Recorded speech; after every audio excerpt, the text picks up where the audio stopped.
ಮೀಸೆ ಚಿಗುರದ ಹುಡುಗರ ನಡುವೆ ಕ್ಷುಲ್ಲಕ ಕಾರಣಕ್ಕೆ ಜಗಳ ಆಗಿದೆ. ಆ ಜಗಳ ಕೊಲೆಯಲ್ಲಿ ಅಂತ್ಯ ಆಗಿದೆ. ಎಲ್ಲಿ ಅಂದ್ರ ಇಲ್ಲಿದೆ ನೋಡಿ ಡೀಟೇಲ್ಸ್.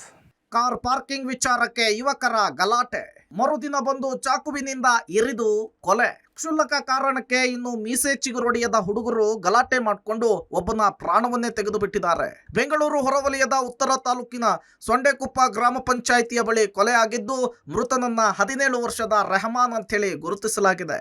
ಇದೇ ಗ್ರಾಮದ ರೇಣುಕಾ ಹಾಗೂ ಪರ್ಮಿ ಅನ್ನುವಂತಹ ಯುವಕರು ರೆಹಮಾನ್ನನ್ನ ಚಾಕುವಿನಿಂದ ಚುಚ್ಚಿ ಕೊಲೆ ಮಾಡಿಬಿಟ್ಟಿದ್ದಾರೆ. ಮೊನ್ನೆ ಊರಿನ ಬೇಕರಿ ಅಂಗಡಿ ಮುಂದಿನ ರಸ್ತೆಯಲ್ಲಿ ಕಾರ್ ಪಾರ್ಕಿಂಗ್ ಮಾಡಿ ಆರೋಪಿಗಳು ಬರ್ತ್ಡೇ ಸೆಲೆಬ್ರೇಟ್ ಮಾಡ್ತಿದ್ರು. ಈ ಟೈಮ್ ನಲ್ಲಿ ಬಂದ ರೆಹಮಾನ್ ಮನೆಗೆ ಹೋಗಬೇಕು, ಕಾರನ್ನ ತೆಗಿರಿ ಅಂತ ಹೇಳಿ ಕೇಳ್ಕೊಂಡಿದ್ದಾನೆ. ಇಷ್ಟಕ್ಕೇನೆ ಗಲಾಟೆ ಆಗೋಗ್ಬಿಟ್ಟಿದೆ. ಮರುದಿನ ಮತ್ತೆ ರಾತ್ರಿ 2 ಗುಂಪುಗಳ ನಡುವೆ ಗಲಾಟೆ ಹಾಕಿದೆ. ರೇಣುಕಾ ಮತ್ತು ಪರ್ಮಿ ಕಾರಿನಲ್ಲಿ ಚಾಕು ಹಾಗೂ ಪಿಸ್ತೂಲನ್ನ ತಂದಿದ್ರಂತೆ. ಪಿಸ್ತೂಲಿನಿಂದ ರೆಹಮಾನ್ಗೆ ಬೆದರಿಸಿದ್ದಾರೆ.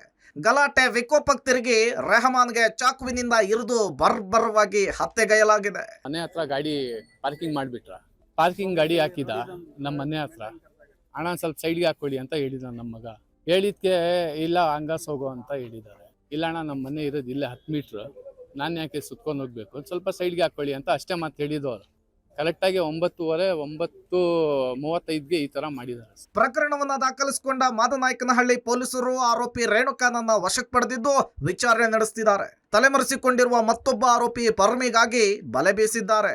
ನಿನ್ನೆ ನೈಟ್ 9:30ಗೆ ಅಂಗಡಿ ಆಫೀಸಲ್ಲಿ ಬರ್ತಾ ಇದ್ದಾರೆ. ಬೈಕ್ ನಲ್ಲಿ ಇಟ್ಬಿಟ್ಟು ತಪ್ಪಳ ಹೊಡಿದಾನೆ. ಒಂದು ಚಾಕು ಹಿಡಿದು ನಮಗೆ ಕುಚ್ಬಿಟ್ಟಿದ್ದಾನೆ.